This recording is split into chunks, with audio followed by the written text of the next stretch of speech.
Hello, my friend. Today I will tell you another long-forgotten legend. Close your eyes and let the magic transport you to Middle-earth. Our journey begins in the deep places of the world, where time flows like slow-mo moving rivers, and the stars hang low in ancient skies. There once walked a being of great power and greater ambition. His name, once fair among the Eor, had been Mairon the Admirable. But now the tongues of elves and men whispered another name in hushed tones, a name wrapped in shadow and dread, Sauron. Long had he wandered the forgotten corners of Middle-earth, a creature of cunning and guile. He had been the greatest servant of Morgoth, the first Dark Lord, who in ages past had waged war against the Valor and all the free peoples of the world. And Sauron remained. The ruin of the world had been freed from his dominion, but the scars he left behind ran deep. And Sauron remained. The ruin of his master's fall had driven him into the east, into places unseen by elves or Dunedain, where the bones of the world lay bare. There he watched, he listened, he waited.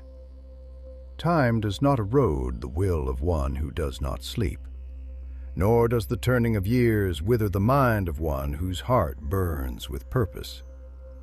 He was not broken, not undone. He would rise again. But first, he needed a throne, a kingdom, a fortress from which his will could stretch across the world. He sought a land that would mirror his own spirit, fierce, unyielding, forged in fire. He had roamed far and wide, tracing the ridges of the world's spine, peering into the desolate wastes where even the wind dared not linger. And then he came upon it, a place of blackened earth, with the ground cracked and smoldered with slumbering heat. A land veiled in perpetual dusk, its air thick with the taste of embers. At its heart stood a mountain, tall, jagged, crowned with a wreath of smoke, a mountain that wept rivers of fire, whose breath scorched the sky. Orodruin, the mountain of doom. Here Sauron smiled, a thin, cold smile, untouched by warmth. He had found it, the place where his dominion would begin. Mordor, the land of shadow. Sauron did not arrive alone. With him came his followers, creatures of darkness, the remnants of Morgoth's hosts who had fled into the nameless places when their master fell. Orcs, trolls, men from distant lands who had worshipped the Dark Lord of old. They came drawn like moths to the remnants of his power, their hunger fierce, their loyalty born not of love, but of fear. Among them was Luke, an orc chieftain who had once led the forges of Angband, Morgoth's black fortress in the north. He was ancient even for his kind, his skin like old leather, his hands scarred from years of shaping cruel weapons in fires hotter than the sun. He had seen the fall of the first Dark Lord. He had seen ruin come to their kind. But now he was another who would lead, another who would raise them from the ashes. Vakru knelt before Sauron, his eyes burning with something between reverence and terror. "Lord of gifts," he rasped, using one of Sauron's many names. "What would you have us build?" Sauron looked upon him, his gaze like molten gold, piercing and deep. "A tower," he said. "A fortress greater than any that has come before. A citadel from which my will shall rule the world." His voice was smooth as oil, heavy with promise, edged with steel. "We will raise bearer." And so, beneath the shadow of Orodruin, the work began. The land itself fought them at first, for Mordor was a place of wrath and fire. The air was heavy with smoke, the rivers dry, the sky a great furnace red and unyielding. No birds sang, no trees grew. The ground trembled, restless with the deep fires that slumbered below. But Sauron was patient. He had shaped the world before. He knew its bones, its veins, its heart. Great slabs of black stone were carved from the mountains, dragged by endless lines of orcs, their backs bent beneath the weight, their hands raw from toil. The sound of iron striking stone rang across the land like the beating of war drums. Smoke rose into the air, thick and choking, mingling with the ever-present gloom. And Sauron watched. He did not rest, nor did he falter. He stood upon the slopes of Mount Doom, his arms crossed, his piercing eyes never straying from the work. His form, tall and imposing, was clad in black armor that gleamed like polished obsidian, a presence that could not be ignored, a will that could not be denied. For Sauron was no mere king, no warlord bound by mortal needs. He was a Maia, a being from beyond the circles of the world, his power woven into the very fabric of creation. He did not tire, he did not waver, and neither did those who labored under his gaze. The orcs worked without pause, the great forges roaring, their fires painting the land in a terrible glow. Foundations were laid deep into the bedrock, reinforced with spells dark and unyielding. The first stones of Barad-dûr were set, massive slabs of obsidian fused with sorcery, bound with malice. Elec wiped the sweat from his brow, looking up at the rising tower with a mixture of awe and fear. This was no mere fortress. This was something more, a place woven with power, a heart of shadow. It was as if the land itself bent to Sauron's will, shaping itself to his vision. And deep within the growing walls, beneath the very roots of the tower, Sauron walked alone. He ran his hands along the cold stone, whispering in the black speech, binding it with spells unseen. Here, in this chamber that none would ever gaze upon, he would weave his greatest work. A forge, a place where fire would never die, where metal would gleam like captured starlight. A place where he would shape the instrument of his dominion, the key to his rule, the One Ring. But that was a tale for another night.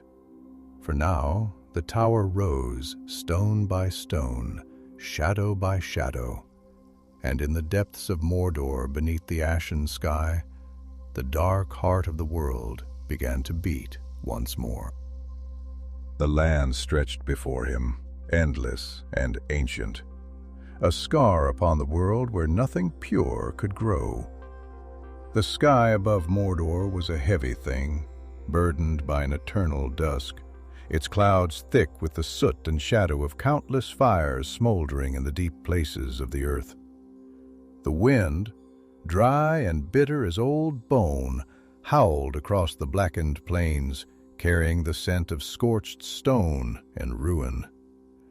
There was no bird song, no whisper of green things stirring in the breeze, no murmur of water running through the veins of the land.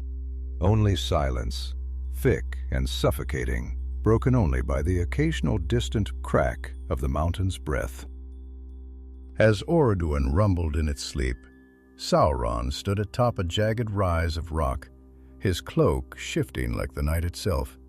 his golden eyes piercing the horizon with a gaze that was not merely sight, but understanding. He did not merely look at the land, he beheld it, felt it, knew it. He traced its lines with his mind, its faults and hollows, its hidden strengths buried beneath leaks of stone. He knew where the roots of fire coiled in the deep places, where the magma slumbered in the blackened veins of the earth. He knew where the ancient rivers had once run, their beds now long dry, where the bones of the world had cracked and settled over eons, forming the jagged teeth of the Efeldwath. This place had waited for him, though it did not yet know it. This was his land now, and he would make it his throne. Behind him, Lucric stood in weary silence, watching the Dark Lord in his stillness. The old orc did not pretend to understand the depth of his master's thoughts, nor did he attempt to. To him, Sauron was like the mountain itself, unfathomable, terrible, vast. But even mountains could crumble. He had seen great lords rise and fall. He had seen strongholds which once seemed eternal ground to dust beneath the tide of war. He had watched the towers of Angbaband blacken and collapse, had walked among the ruin of Gorthau's past works, shattered and abandoned when Morgoth fell. And so he waited, his fingers tightening around the hilt of the crude blade at his belt, his gaze flickering from the Dark Lord to the landscape stretching before them. It was Sauron who finally spoke, his voice low and measured, as if weighing the very words themselves before granting them to the world.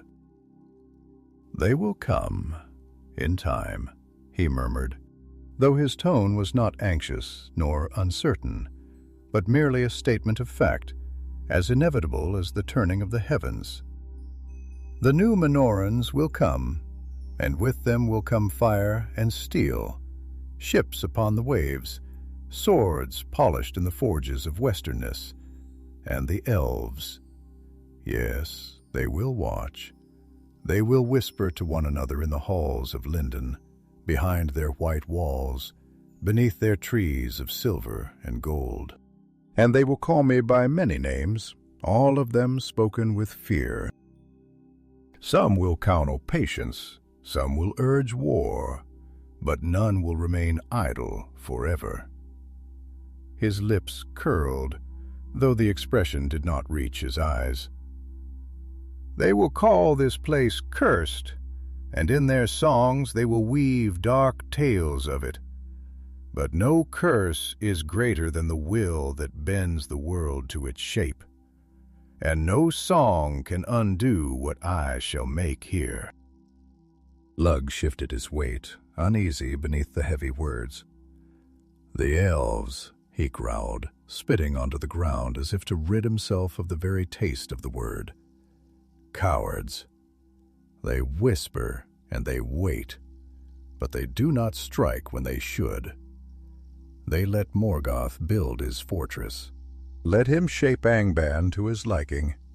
Let him spread his shadow across the world, and when at last they moved, they were too late, and the world burned for it.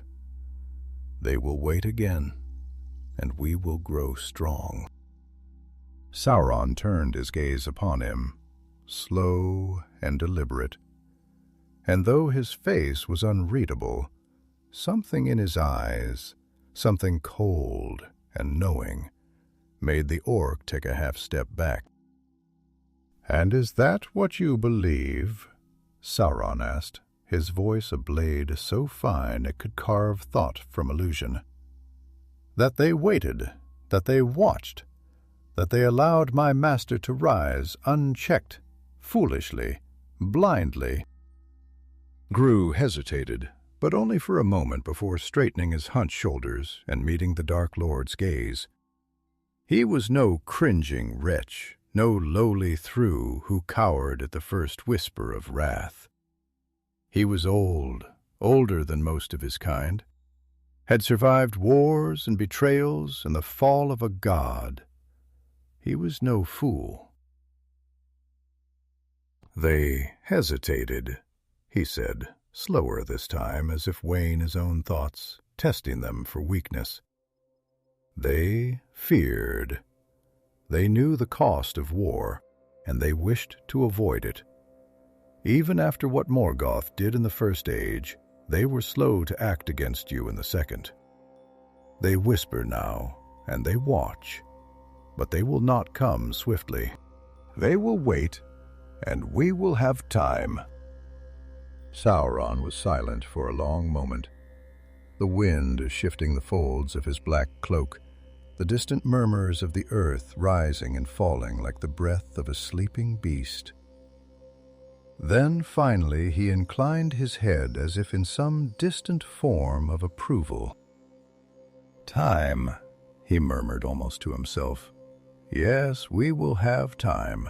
And time, when wielded well, is a weapon greater than any sword." He turned back to the lands before them, stretching his arm out, his long fingers splaying wide, as if grasping the very air itself. And in that moment the land seemed to stir, as if something deep beneath the surface had heard the call of its new master. The wind shifted.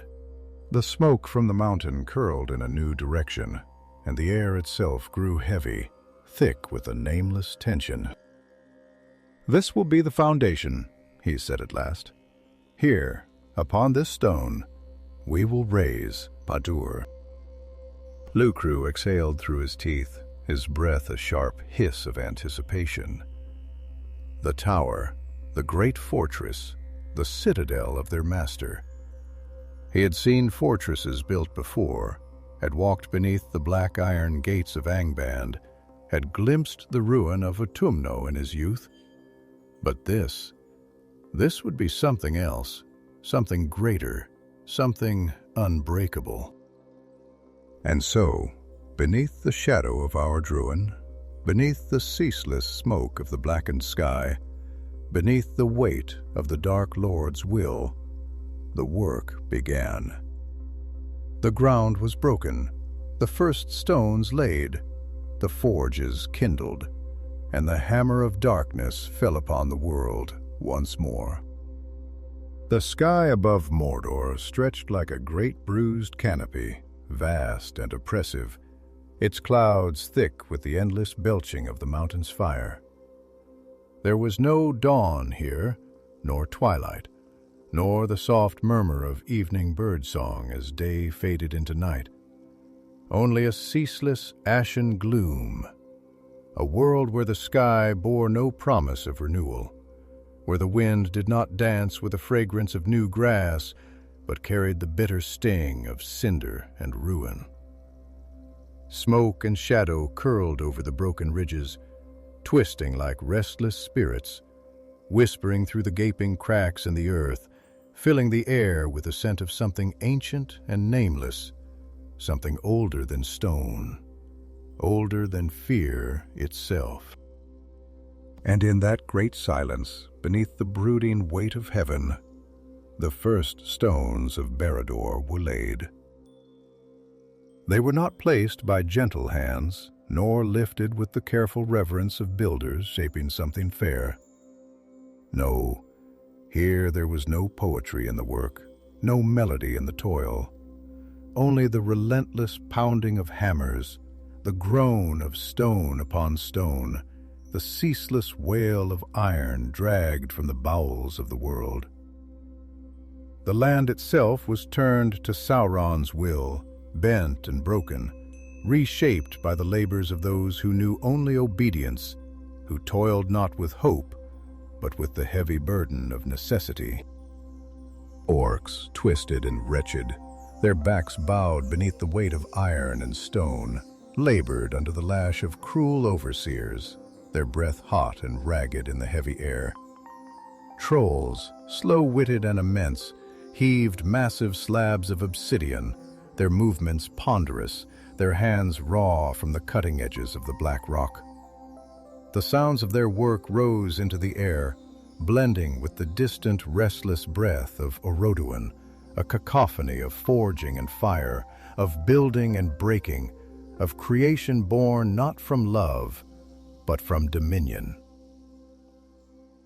And still he watched.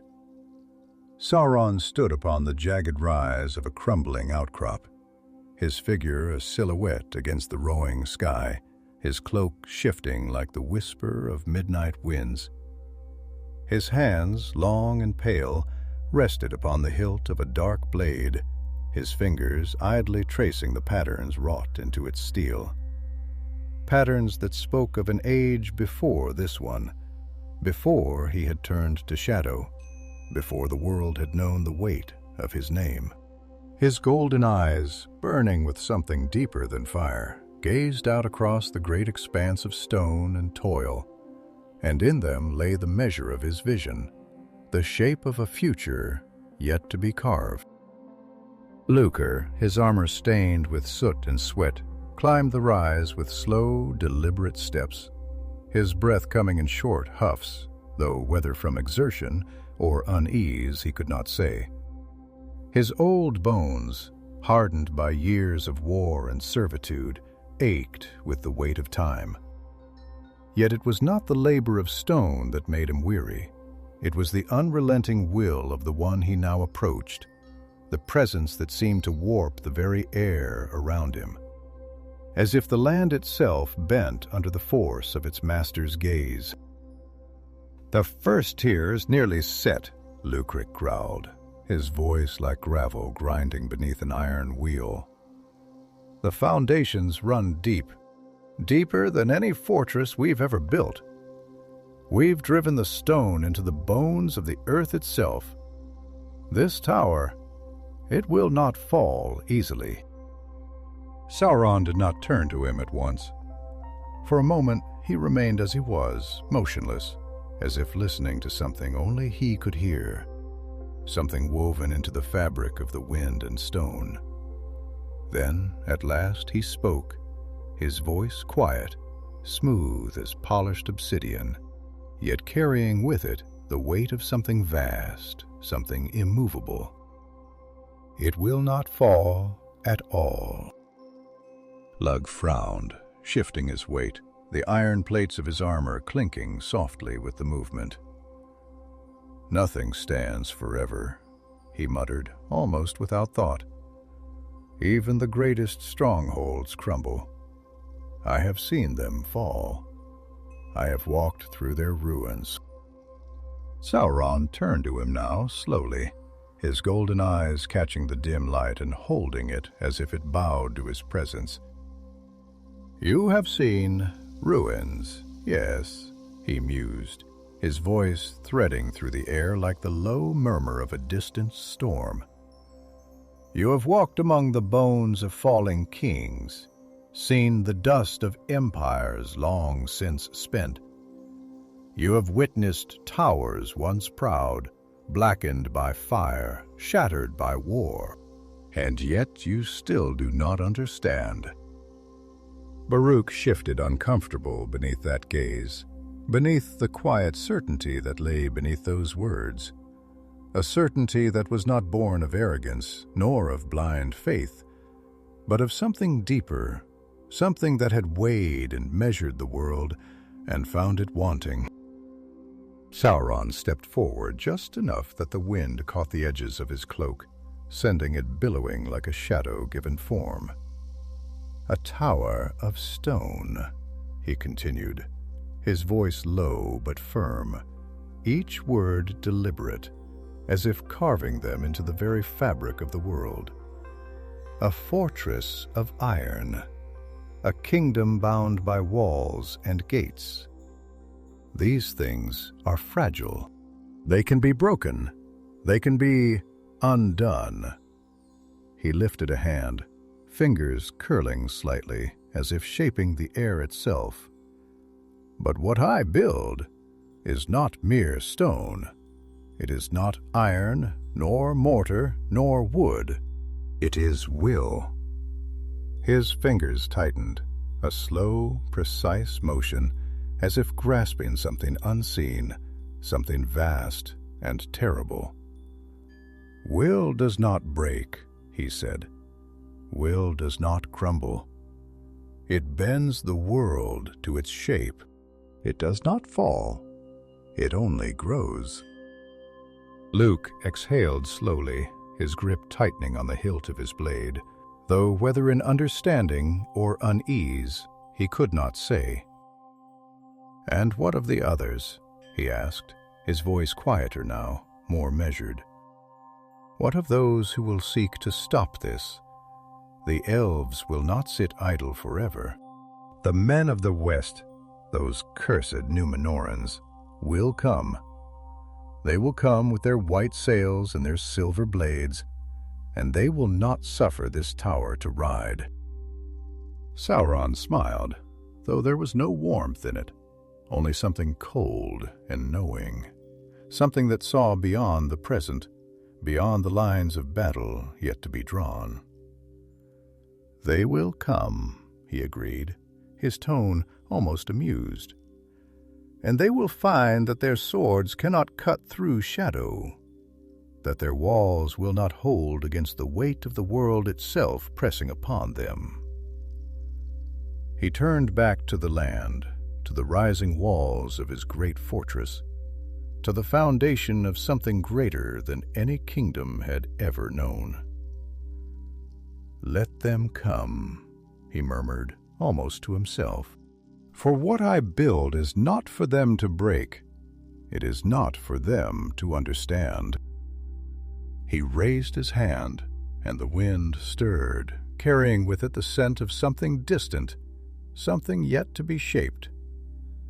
"Brat will rise," he said, his voice a whisper of iron and inevitability.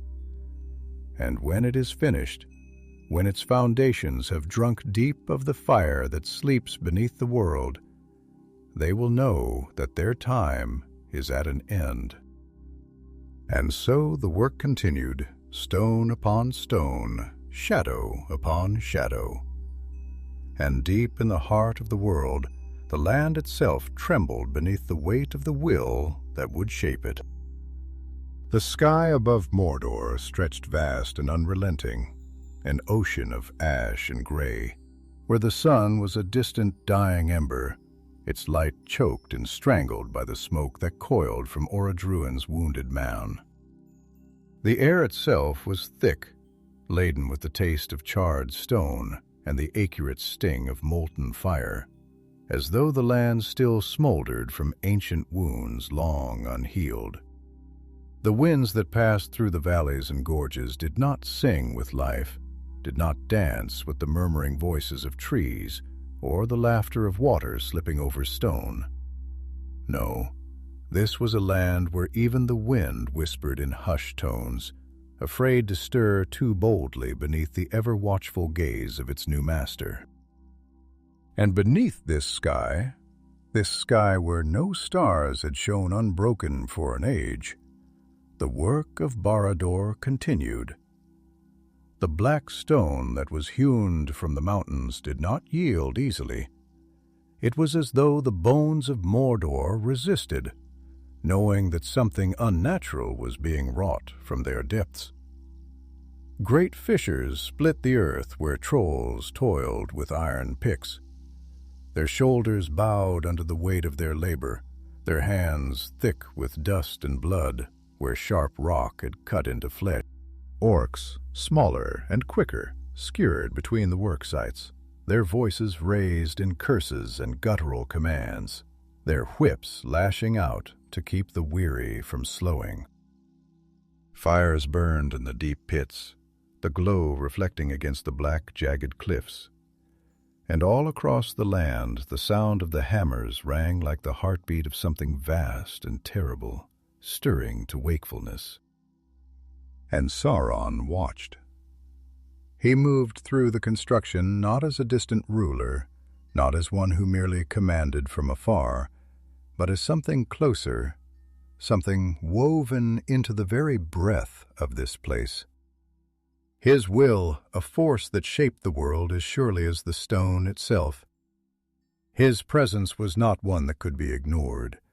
Where he passed, the laborers worked faster, their hands moving with renewed desperation, for even the most witless among them knew that his gaze was heavier than iron, and that to disappoint it was to court ruin. But it was not mere fear that compelled them. No, it was something deeper, something stranger. His voice, when it came, was not like the barking orders of the overseers, nor the cruel snarls of the orc chieftains, but something colder, something smooth as polished glass, and twice as sharp. His words carried weight, not because they threatened, but because they offered something that no whip ever could. They offered purpose. For Sauron understood something that his master Morgoth had never fully grasped. Fear could break men, but purpose could bind them. Fear could turn allies against one another, could create weakness where strength was needed. But purpose made things unbreakable. It was not enough to command, one must convince. And so where the strongest of his servants labored, where the pillars of his fortress were being raised from the broken spine of the land itself, he did not merely watch, he spoke. Leroup stood beside him, his heavy frame weighed with exhaustion, though he dared not show it. His hands, wrapped in old leather, bore the marks of long toil, and his armor, battered and pitted from years of war, carried the dust of this place like a second skin. He was not as young as he had once been, but he was shrewd, and shrewdness had kept him alive longer than most of his kind. His gaze followed the laborers below, the way they dragged stone upon stone, the way their bodies strained against the weight of their work. And though he did not say it, though he would never say it, he felt the edge of something creeping into his mind. Doubt. The tower was rising, yes, but at what cost? How many had already fallen to the weight of this labor? How many had been swallowed by the earth, crushed beneath the merciless hands of stone, their bodies forgotten in the black dust? And if so many had already perished, how many more would follow? Could this vast, dark monument truly be built upon such ruin? And as if sensing his thoughts, as if reading them from the very shape of his silence, Sauron turned to him. "You are troubled, Lucro." The old orc stiffened slightly, though he did not lower his gaze. "I do not question your will, my lord," he said, his voice gruff, wary, and careful. "But I have seen strongholds fall. I have seen fortresses raised with sweat and iron only to crumble when the tides of war shift. This tower, it will stand. That I do not doubt. But I wonder, what is it that will make it endure?" Sauron's golden eyes gleamed in the half-light, unreadable, ancient. And then, after a long moment, he smiled. It was not a warm expression, nor a cruel one. It was something else, something colder, something vast. "Tell me, Leroup," he said, his voice low, almost thoughtful, as though the conversation were a luxury, an indulgence he rarely allowed himself. "What do you believe makes a thing eternal? Is it strength? Is it stone, iron, walls that cannot be breached?" He gestured toward the rising pillars, toward the massive slabs of obsidian being bound with mortar that have been mixed with the blood of countless hands. "If walls alone were enough to withstand the tides of time, then there would be no ruins in this world." Lucro was silent for a long moment. Then slowly he exhaled. "Fear," he said at last. "Fear is what keeps things from falling." Sauron tilted his head slightly, considering him. "Fear is a useful thing," he agreed. "It binds men to their masters. It makes armies march even when their bones ache with weariness. It can hold the line, keep the sword in a trembling hand when all else would make it fall. But fear alone is fleeting. It is a flame that burns bright, but it consumes itself in time. No, Lugru, it is not fear that makes things eternal." He stepped forward, his gaze sweeping over the great blackened stones that would form the heart of his tower. The tower that would outlast them all. The tower that would rise higher than any had before, until it touched the very will of the world itself. It is dominion. Luck frowned, his thick fingers flexing at his sides. Dominion. Sauron turned to him, and now there was something in his expression, something fierce, something radiant, something vast and burning, not with the fire of Orodruin, but with a fire deeper than that, a fire that had no name. "Dominion," he repeated, his voice a whisper, but one that seemed to tremble in the very air. "To shape the world to your will, so that it remembers your hand, even when you are gone. That is what makes a thing endure, Luke. Not fear, not stone, not iron, dominion." Ugg said nothing. He only nodded slowly, though whether in understanding or in reluctant acceptance, even he did not know. And as they stood there, beneath the endless shadow of that sky, the first stones of Barad-dûr drank deep of their master's will, and the tower slowly began to rise. The land groaned under the weight of its new burden. The sky choked with the black breath of forges that never slept, the air thick with the scent of iron and blood, with the acrid bite of molten rock and the choking dust of crushed stone.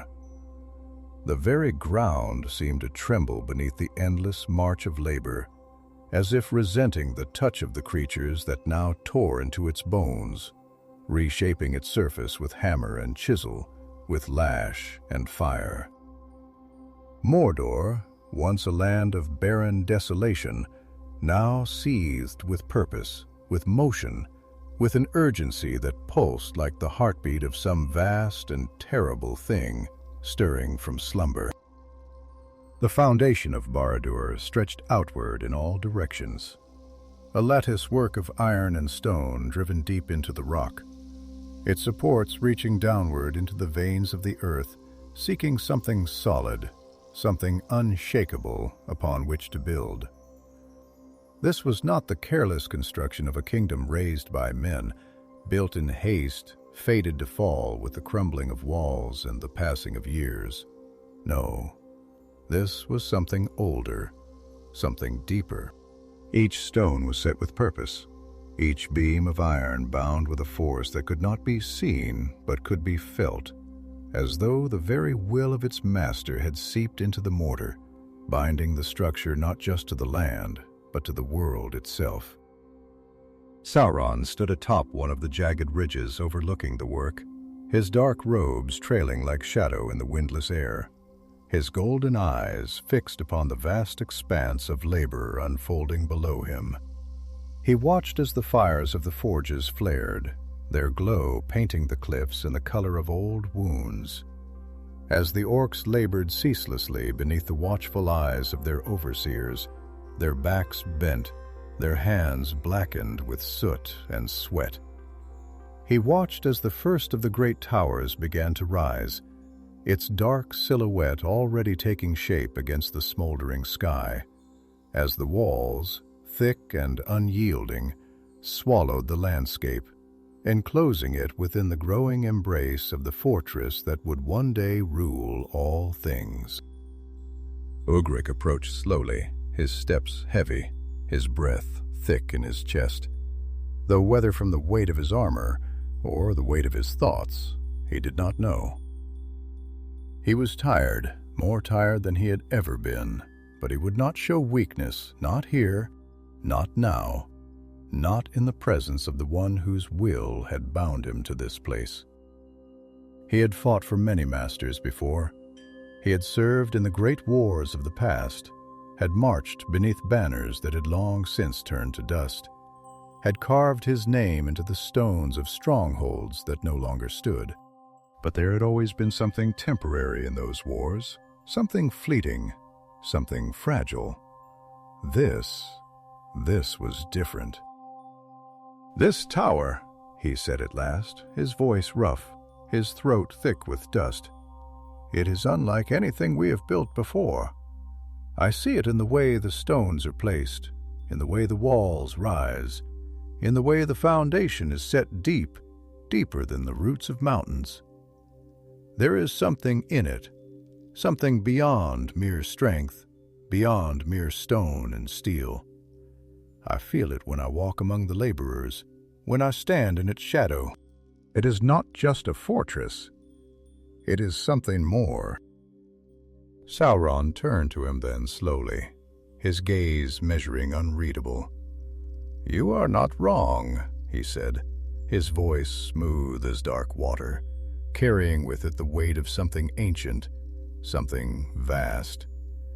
"This is no mere stronghold. It is not built as men build their cities, nor as the elves carve their towers from white stone, seeking beauty, seeking refuge. It is not meant to guard, nor to shelter. It is meant to command. It is meant to shape the world around it, to bend the land itself to its will. It is not a place to be lived in. It is a place from which all things will be ruled." Leroux frowned, his fingers tightening on the hilt of his blade, though he did not draw it, nor did he even seem aware of the movement. "To rule the land is one thing," he muttered, "but to shape it, to bend it, what does that mean?" Sauron regarded him for a long moment, his expression unreadable, and then he stepped forward, the black folds of his robes shifting like the edges of a storm. "What is a land, Luke?" he asked, his tone almost contemplative, almost distant, as though he were speaking not just to his servant, but to something beyond them both. "Is it merely rock and river, tree and field? Is it merely the soil upon which men plant their crops, upon which kings build their castles, upon which armies spill their blood?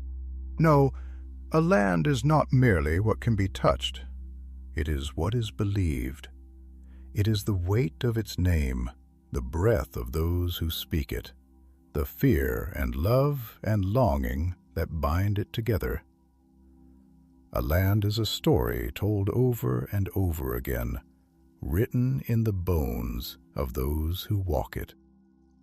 His golden eyes burned now, bright as distant fire, sharp as the edge of a blade. "And stories can be rewritten." The Grook exhaled slowly, his mind turning over the words, the weight of them settling deep in his chest. He had never thought of the world in such terms before. He had thought of war, of conquest, of the clash of steel and the spilling of blood. He had thought of power as something that could be taken, held, wielded like a weapon. But this was something different. This was not the power of a warlord, of a king seeking to carve out his kingdom from the wreckage of others. This was something greater, something deeper.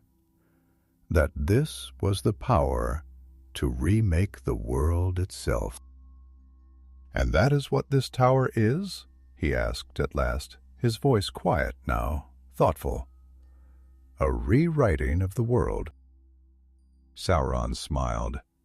Then a slow, knowing thing, though there was no joy in it, only certainty. "Yes," he murmured, "that is exactly what it is."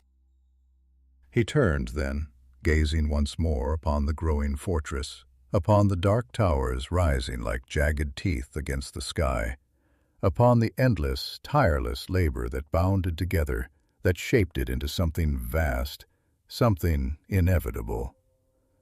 And beneath his gaze, the land itself seemed to shudder, as if it too understood what was coming. For Barad-dûr was not merely being built, it was being written, and the world would read its name for all the ages to come.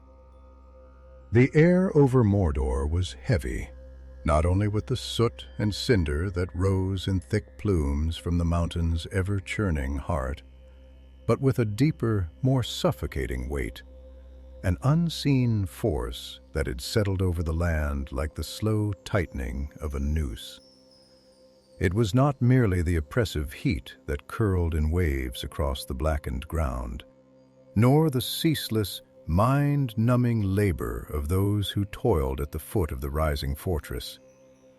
No, this was something else, something woven into the very fabric of the place, something that seemed to whisper in the silence between hammer blows, something that made the stones of Barad feel heavier, darker, as if they drank the weariness of those who lifted them, feeding upon it, growing stronger with every ounce of suffering poured into their shaping. The first great spire of the tower had begun to take shape, its obsidian walls slick with the heat of newly melted stone, its surface smooth as the skin of a blade, yet sharper, darker, as if light itself recoiled from its touch. Its foundations were deeper than any fortress before it, driven into the bedrock, fused with the land by fire and spell, bound with enchantments so strong that no mere force of arms could unmake them. No storm would shake it, no siege would breach its walls, no power born of flesh and will alone would ever bring it to ruin. And yet it was not the tower itself that made the land tremble, not the towering black walls, nor the countless forges glowing beneath its feet. It was the presence of the one who willed it into being. Sauron stood upon the newly raised battlements, gazing down at the growing expanse of his dominion, his golden eyes gleaming like molten coins in the dim, smoldering light. He did not move as others did not shift his weight or breathe with the heavy exertion of those who labored below. He was utterly still, as though he had become one with the very air, as though his being stretched beyond the limits of flesh and form, threading itself into the world, merging with it, bending it to his purpose. The wind that rose from the mountains did not touch him, nor did the swirling ash cling to his robes. He was like a shadow cast upon the land, a thing apart, something neither living nor dead, something that existed beyond the simple fleeting burdens of the body. Cower or shrink as so many of his kind did. He did not cower or shrink as so many of his kind did when the Dark Lord's gaze fell upon them. Nor did he stumble over his words, as the lesser captains often did when called to report. Fear was a thing he had long since mastered, had worn it like a second skin for so many years that it no longer dictated his actions, no longer made his hands tremble or his voice falter. No, it was not fear that made his breath heavy as he stood before his master, not fear that made his mind race with thoughts he did not dare voice. It was something else, something deeper. "The lower halls are near completion," Lucro said at last, his voice rough as crushed stone, though steady. "The workers move faster now. The ones who have lived through the worst of it, those who have seen their kin fall beneath the weight of the stones they carry. those who have felt the bite of the whip and the burn of the forges. They do not waste their strength anymore. They know what is expected of them. They do not fight the work. They let it shape them.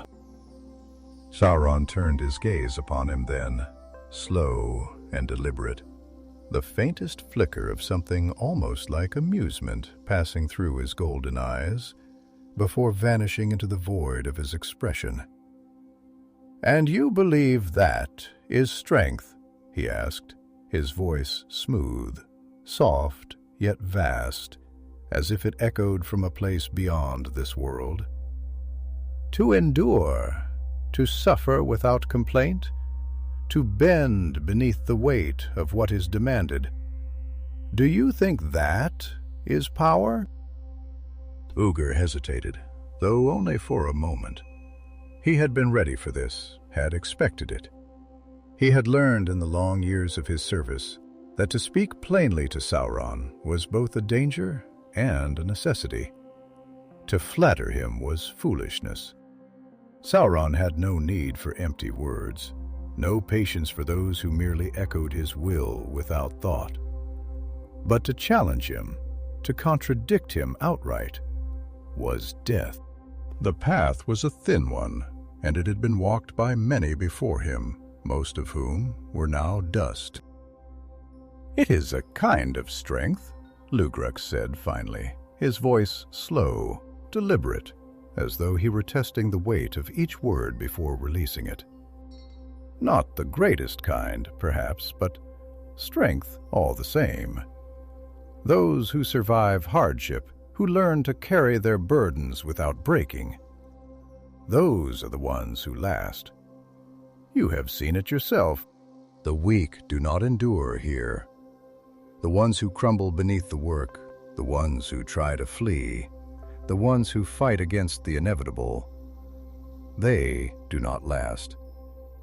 Only those who learn to bear the weight of their chains survive." Sauron was silent for a long moment, his gaze sharp as a knife's edge, unreadable, distant. Then, slowly, he inclined his head.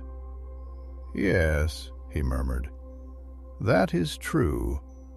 But survival is not power. Survival is what the desperate cling to when they have nothing else. It is the struggle of the nameless, the toil of those who will leave no mark upon the world. To endure is not to rule." He turned back to the tower, then to the dark walls rising higher with each passing day, his golden eyes narrowing slightly, as if seeing something beyond the present, something that had not yet come to pass, but was already written in the deep places of his mind. "Power is not in the act of bearing a burden," he continued, his voice quieter now, though no less absolute. "Power is in becoming the burden. It is in shaping the yoke so that others will bear it for you. It is in crafting a world where suffering is not a thing to be endured, but a thing to be used, a thing to be wielded." Luke exhaled slowly, his fingers curling into his palms, though whether in agreement or unease, even he did not know. "And that is what Barad-dûr will be?" he asked, his voice quieter now, less certain. "A thing that cannot be endured, only wielded." Sauron smiled then, though there was no warmth in it, only something cold and vast, something endless. "Yes," he said simply. And as the wind howled through the empty halls of the unfinished tower, as the great forges roared beneath the mountain's belly, as the stones of Barad-dûr drank deep of the sweat and blood that bound them together, the land itself seemed to shift, to stir, as if awakening to something that had always been waiting to rise. For this was no mere fortress. This was a throne upon which the world would kneel. The tower rose, its blackened stone drinking the light, its form a thing of hunger, jagged and unyielding, as if it had not been built, but had grown from the bones of the earth itself. The foundations had long been set, driven deep into the bedrock, bound not merely by mortar and iron, but by something greater, something unseen. Threads of will woven into its very structure, chains of dominion forged in secret, unseen, unbreakable. The work never ceased. Beneath the smoldering sky, beneath the ever-present shroud of soot and shadow that thickened the air like the breath of some unseen beast, the great forges roared in their endless toil, their bellies filled with the molten lifeblood of the mountain. Their fires never dimmed, their embers never cooled. They were fed by the ceaseless march of laborers, orcs, and men. Creatures of dark allegiance, bound not only by chains of iron, but by fear, by necessity, by the cold truth that there was no place for them beyond this.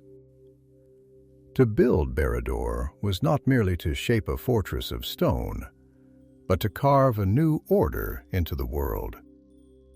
Sauron did not merely seek walls that could withstand siege, nor towers that could loom high above the land in defiance of time. Those were the ambitions of lesser kings, men who thought their works eternal, yet whose names were washed away like dust when the tides of history turned against them. No, he had seen such things crumble. He had walked through the ruins of their pride, had traced the remnants of their once mighty halls, now broken and empty, their banners rotted, their thrones abandoned. Strength alone was not enough. Power that relied on strength alone was fragile, doomed to falter the moment strength failed. And Sauron did not fail. He stood upon the highest scaffold of the unfinished tower, a great platform of black stone that jutted out over the vast expanse of Mordor, surveying the work as if he were already seated upon his throne. The air was thick with the scent of iron and burning pitch, heavy with the heat that rose in shimmering waves from the open pits below. He could hear it all, the clang of hammers upon anvils, the harsh bark of overseers driving their workers onward, the labored breathing of those who had worked beyond the limits of flesh and yet still did not stop. The very air here was different, charged with something deeper than mere exertion. It was will made manifest, a force that pulled at the mind, bent the body, shaped those who labored under it into something else, something that could no longer exist outside its grasp. Legru climbed the scaffolding with slow, measured steps, his heavy frame moving with a weariness that he did not allow to show, though he knew his master could see it, could feel it as surely as the heat of the mountain could be felt against the skin. He had not slept in days, though what was sleep in a place where the sky never truly darkened, where the fires never truly dimmed? The very concept of rest had begun to feel distant, irrelevant, like something that had belonged to a different life, a different world. He came to stand beside Sauron, his gaze sweeping over the landscape, over the great rivers of stone and iron being shaped into something terrible and beautiful. He had fought in many wars, had laid siege to fortresses that men had called unbreakable, had seen empires rise and fall beneath the weight of their own ambition. But he had never seen anything like this. It was something greater. It was a wound in the world, a scar carved so deep that it would never fade, a thing that would not crumble, not break, not be undone. "It grows," he said at last, his voice rough, worn, as though the very air here had scraped it raw. Sauron did not turn to him immediately. When he did speak, his voice was low, measured, smooth as flowing metal, yet carrying the weight of something vast and undeniable. "Yes," he murmured, "it grows. It takes shape. It awakens." He lifted a hand slightly, fingers splaying as if feeling the presence of something unseen, something that pulsed beneath the surface of the stone, something that was not merely structure, not merely walls and towers, but something else, something living, something... Luke shifted slightly, the weight of that word settling over him like a shadow stretching in the firelight. Awakens. He had seen many things, had fought in the name of many masters, had watched as cities burned and strongholds fell. But there was something about Barad-dûr that unsettled even him. There was no grandeur here, no fleeting glory of a king's fortress built to proclaim his dominion to the world. There was something deeper, something colder, something that did not merely seek to impose its will upon the land, but to merge with it, to become part of it, to shape it from the inside out. "This tower," Lugru muttered, his voice quieter now, more thoughtful, as if he were speaking not only to his master, but to himself. "It feels different from Angband, from any stronghold I have ever seen. It is not just a thing that is being built. It is a thing that is becoming." Sauron's gaze turned to him, and for a long moment he said nothing.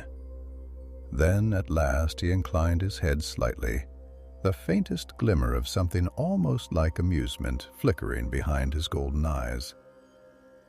"You begin to understand," he murmured. "Hangand was Morgoth's fortress, but it was only a fortress, a place of war, of destruction, of raw power unleashed. It was a hammer, nothing more, loomed high above the plain, casting long shadows that would never recede. But Barad-dûr is not a hammer. It is not merely a place of war. It is a thing that will endure not because of its walls, nor its height, nor its gates of iron, but because it will become the fulcrum upon which the world turns. It will not merely exist within the world. It will change the world itself." Luke exhaled slowly, his thoughts turning over those words, trying to grasp the depth of them, the enormity of what they meant. He had always believed that power was a thing wielded, a thing taken, a thing that existed in the strength of one's hand, in the sharpness of a blade, in the number of warriors who marched beneath one's banner. But Sarah did not speak of power as something held, something grasped. He spoke of it as something woven into the fabric of the world itself, something that could not be lost because it had never been separate to begin with. "And when it is finished," Elrose said after a long moment, his voice quiet now, reverent, weary, as though speaking the words aloud made them more real. "What will it be?" Sauron smiled then, slow, knowing, his golden eyes glinting in the firelight. "It will be the axis upon which all things revolve," he murmured. "It will be the place from which I do not merely rule, but reshape." And as the wind howled through the scaffolding, as the stones of Barad-dûr stood silent and unyielding beneath the weight of that will, Luke felt for the first time that he was not merely standing in a fortress, but in something far greater, something that did not merely exist in the present, but stretched forward into the ages to come, casting a shadow that would never fade. For this was not merely a tower, it was the heart of an empire that would never fall. The tower loomed higher now, its walls stretching toward the sky as if clawing their way out of the depths of the world, dark and gleaming like the obsidian teeth of some slumbering god, jagged and terrible. The weight of Barad-dûr did not merely press upon the land, it bled into it, into the blackened stones, into the dust that clung to the feet of those who toiled at its base, into the very air that curled thick with the scent of fire and sweat and iron. It was no ordinary fortress, no mere stronghold of war. It was something else, something vaster, something that did not merely exist, but imposed itself upon the world. A thing so heavy with will, so saturated with purpose, that the land itself seemed to warp around it, as if bowing to the inevitable. There was no silence here. There was never silence. The endless ringing of the forges echoed through the canyons and valleys, a cacophony of hammer upon iron, of stone grinding against stone, of the laboring groans of creatures who had long since forgotten the meaning of rest. The mountain, ever watchful, belched smoke and fire into the heavens, sending great plumes of darkness curling into the sky, like the exhalations of some ancient, unseen thing stirring in its sleep.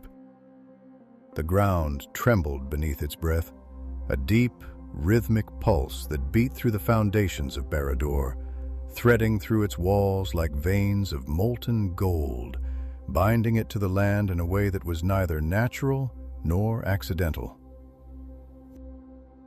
Sauron stood at the highest completed level of the tower, the wind pulling at the edges of his black robes, though it did not truly touch him. The weight of his presence was enough to still the air, to press it down thick and oppressive, making even the restless smoke hesitate before it curled around him in slow, reverent tendrils. His golden eyes flickered with something distant, something vast, something beyond the sight of those who stood below, toiling in the endless march of his great design. He could see beyond the horizon, beyond the ridges of the efflu, beyond the wasted plains that stretched in all directions. He could see further than any mortal eye, further than the reach of kings or the ambitions of lesser minds. Luke approached slowly, his broad shoulders stiff with the weight of his years, the lines of his face set deep with something that was not merely exhaustion, but something quieter, something heavier, understanding. He had watched this place grow, had seen the first stones laid, had watched the foundation dig deep into the bones of the world, had seen the fortress rise from nothing, had felt its presence settle over the land like a great and terrible shadow. He had believed in many things before, had fought in the name of many lords, had pledged his loyalty to many masters, but he had never before witnessed something like this, something that did not merely command, but consume. He stood beside his master, staring out across the land, his breath slow, measured, though not out of fear. No, not fear. Something else. Something he did not yet have the words for. "This tower," he began, then hesitated, frowning as if uncertain whether he wished to finish the thought. But Sauron did not turn, did not move, only waited. And so Lugra continued, his voice quieter now, more reflective. "It feels as though it does not rise. It sinks, as if it is not reaching upward, but burrowing deeper, spreading like roots into the land, binding itself into something older than the stone it is made from." Sauron inclined his head slightly, his gaze never wavering from the horizon, though the faintest glimmer of something like approval flickered behind his golden eyes. "You see more than most," he murmured, his voice smooth, distant, yet as unshakable as the stone beneath their feet. "Yes, Barad-dûr does not merely stand, it claims. It does not rise, it binds. This is not a fortress that can be stormed, nor a city that can be raised. It is something more. It does not simply exist within the world. It alters the world around it. It reshapes them. The group exhaled a slow, deep breath that carried with it the weight of understanding. He had known war, had known conquest, had known the building of walls, the raising of gates, the forging of weapons, the taking of lands. But this was something beyond that.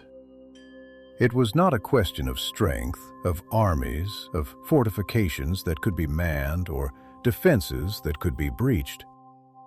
This was something deeper, a shift, a change in the very order of things, a rewriting of the way power worked, of the way dominion was shaped.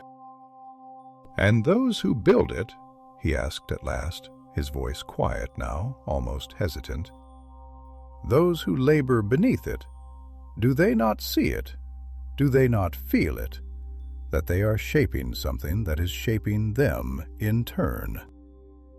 Sauron smiled then, slow and knowing, though there was no warmth in it, only something vast, something inevitable. "They do not need to understand," he said softly, almost indulgently.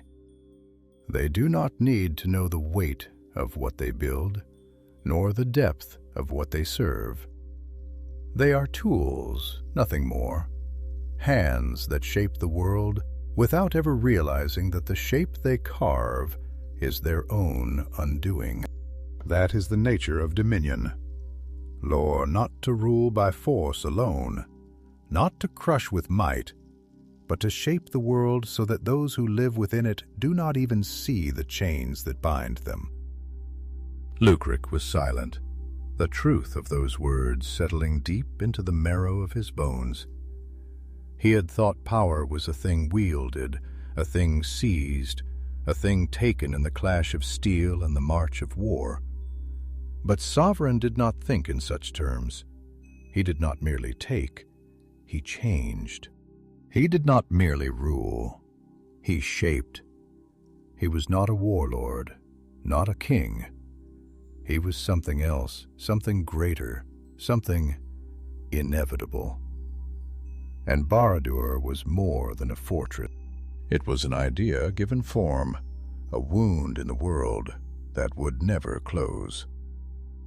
And as he stood there beneath the shadow of that rising monolith, beneath the weight of something that could not be undone, he understood at last what it meant to stand in the presence of one who did not merely seek to command, but to redefine the very nature of existence itself.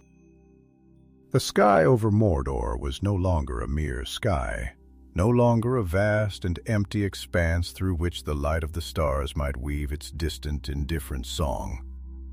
No, here, above the great spires of Barad-dûr, the heavens themselves had been remade, veiled in a ceaseless pall of smoke and shadow, thick with the breath of forges that never slept, stained with the ever-present glow of Orodruin's burning heart.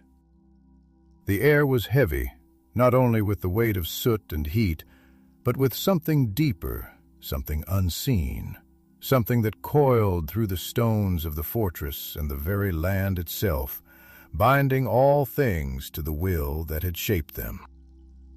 The fortress was no longer merely rising.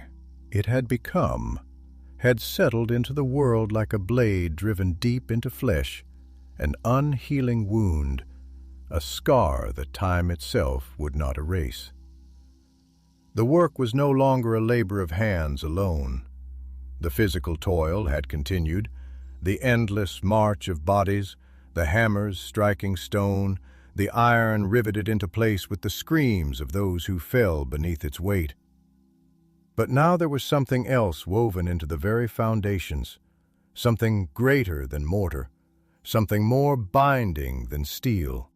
The spells had begun, the enchantments, the weavings of will and power that stretched beyond the limits of mere construction. This was the final stage, the moment when the fortress was no longer merely a fortress, when it would cease to be simply a place of stone and iron, and instead become something more.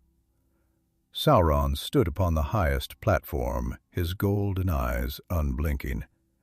His gaze stretched far beyond the walls of his own creation, far beyond the mountains that encircled his growing dominion.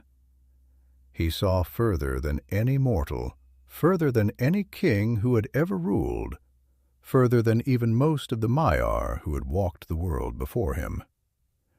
He saw the future, the shape of things yet to come, the way the land would twist and bend around this place, the way the world itself would adjust, accommodating what could no longer be undone.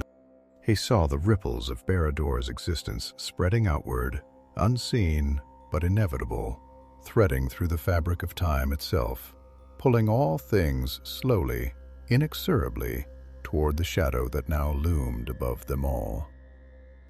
Behind him, Elrich climbed the blackened stairway, his breath heavy, his footsteps slow. His body bore the marks of his years in this place, the toil of labor that had not been softened even by his rank, for there was no comfort here, no shelter from the demands of this work.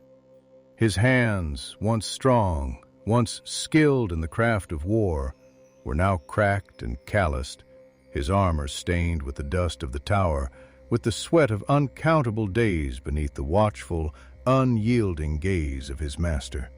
He had thought long ago that he had known what it meant to serve, that he had understood what it meant to build something that would outlast him.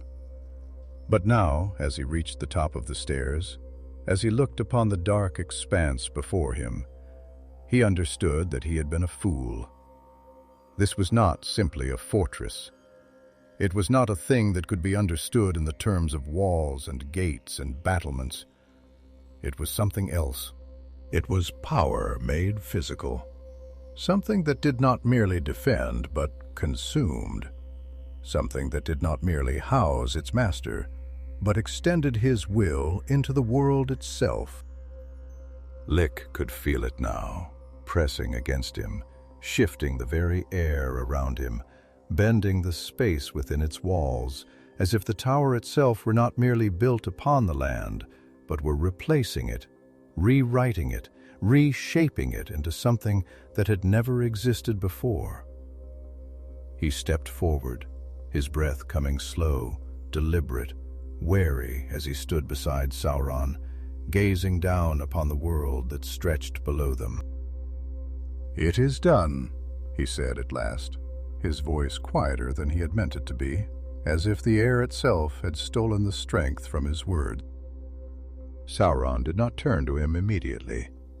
He stood still, motionless, as if listening to something far beyond the reach of ears, as if hearing the voice of the world itself shifting beneath his feet. When he finally spoke, his voice was smooth, calm, yet vast, carrying with it something deeper than words, something heavier than sound. "No," he murmured. "Not yet, not fully. Not until the last stone is bound, not until the last chain is forged." Bugrok frowned slightly, his thick fingers curling at his sides. "The last chain," he echoed. "The tower is finished, the forges burn, the walls are set. The highest spires reach beyond the sight of those who dwell below. What remains?" Sauron turned to him then, and the weight of that gaze was like nothing Lugrich had ever known. Like staring into the heart of a fire that had no end, no limits, no boundary between what was and what would be. "The tower is not merely a place," Sauron said, his voice quiet, yet pressing against the mind like iron wrapped in silk. "It is an extension of my will, and will alone is not enough. A thing must be bound to the world if it is to shape it. A thing must be anchored.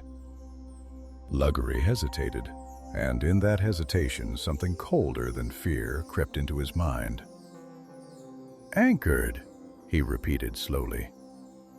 He did not know why, but the word felt heavier than it should have, as if it carried with it something unseen, something unspoken. How? Sauron turned back to the land, his golden eyes narrowing slightly, his expression unreadable, thoughtful, almost expectant. In fire, he said at last. In fire and in a circle unbroken. Brooke did not know what that meant, but he felt something stir within him, something uneasy, something that made his breath come slower, his chest feel tighter. He did not question further. He knew, deep in his bones, that there was no answer he could ask for that would change what was coming. And as the tower stood complete, unyielding, terrible in its presence, the final piece of its making had yet to be forged. Far below, in the heart of the mountain, in the great churning fires of Orodruin, the last link in the chain that would bind Barad to the world was waiting to be made. And when it was done, when the fire had done its work, when the forging was complete, there would be no one doing it. Not in this age, not in any age to come. Deep beneath the land, beneath the blackened slopes and jagged ridges of Mordor, beneath the towering spires of Barad-dûr and the ceaseless labor that had raised them, there was a place where the world had never cooled, where the bones of the earth still churned with ancient fire. It was a place older than stone, older than the memory of the Eldar, older than the wars of gods and kings. A place that had slept silent and patient through the ages of the world, its heart pulsing with the slow, steady breath of something that had never known stillness. Orodruin, the mountain of fire, the great forge of Sauron. The air within the mountain was thick, oppressive, filled with the scent of burning metal and molten rock. The walls slick with heat, the very stone groaning beneath the weight of its own fury.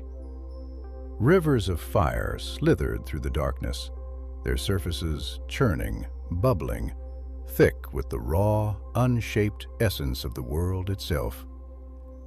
This was not the tame fire of the forges of men, nor the measured heat of elven smithies, where delicate blades were kissed into shape by careful hands.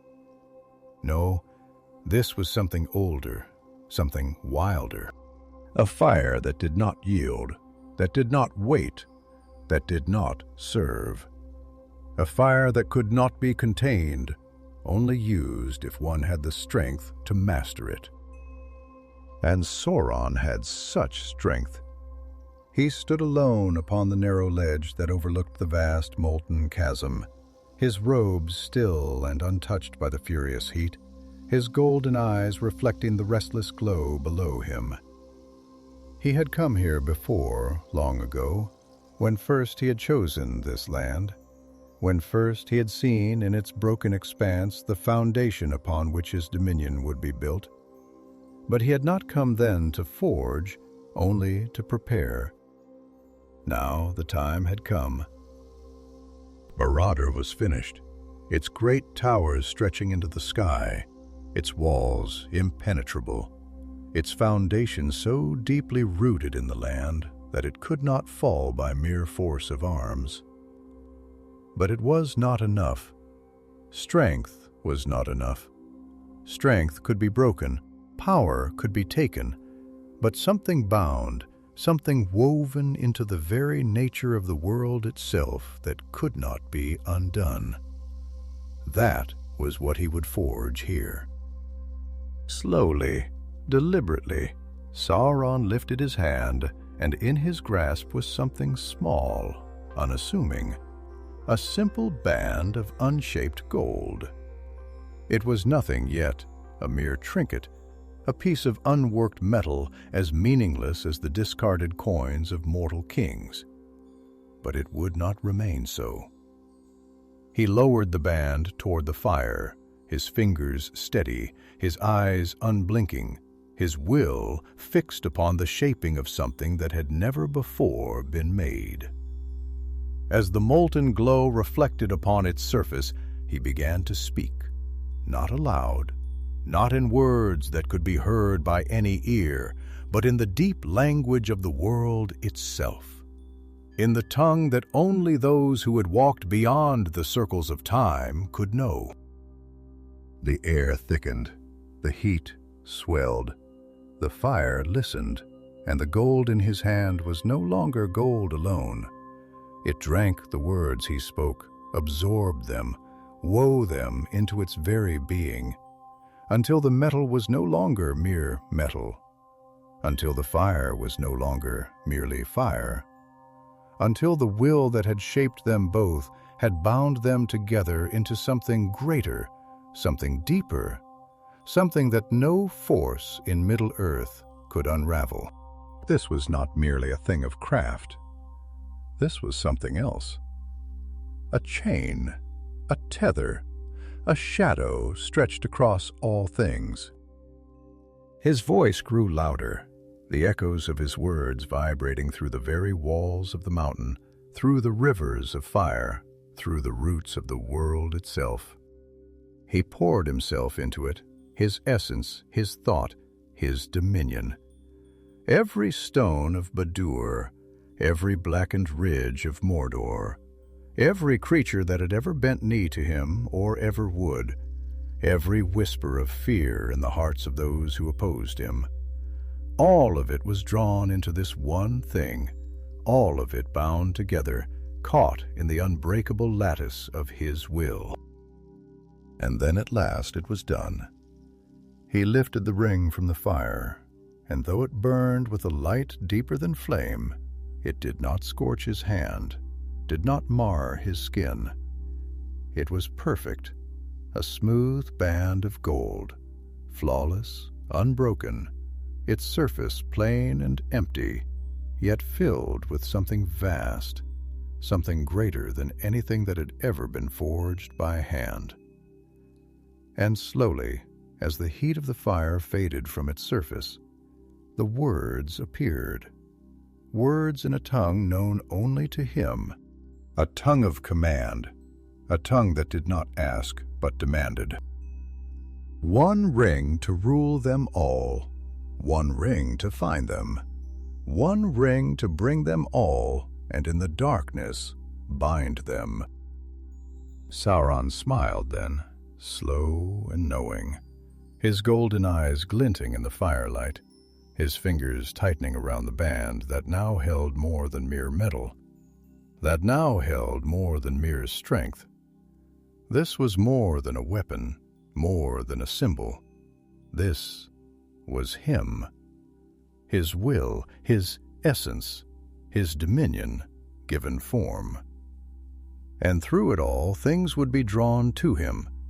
All things would be seen. All things would be known. The rings of power, the lords of the earth, the minds of kings and warriors and wizards alike, they would all come to him in time, bound by this one thing, by this unseen tether, by the power that had been forged in fire and sealed in darkness. He turned from the chasm, the glow of the molten fire casting his shadow long upon the blackened rock. He did not need to look back. He did not need to wonder if his work had been completed. He knew Barad-dûr had been built. But now it was anchored. Now it could never fall. And as he stepped from the forge, as he carried his creation with him into the darkness, into the waiting halls of his great fortress, into the world that would soon kneel before it, the weight of what had been done here settled over all of Middle-earth, unseen but undeniable.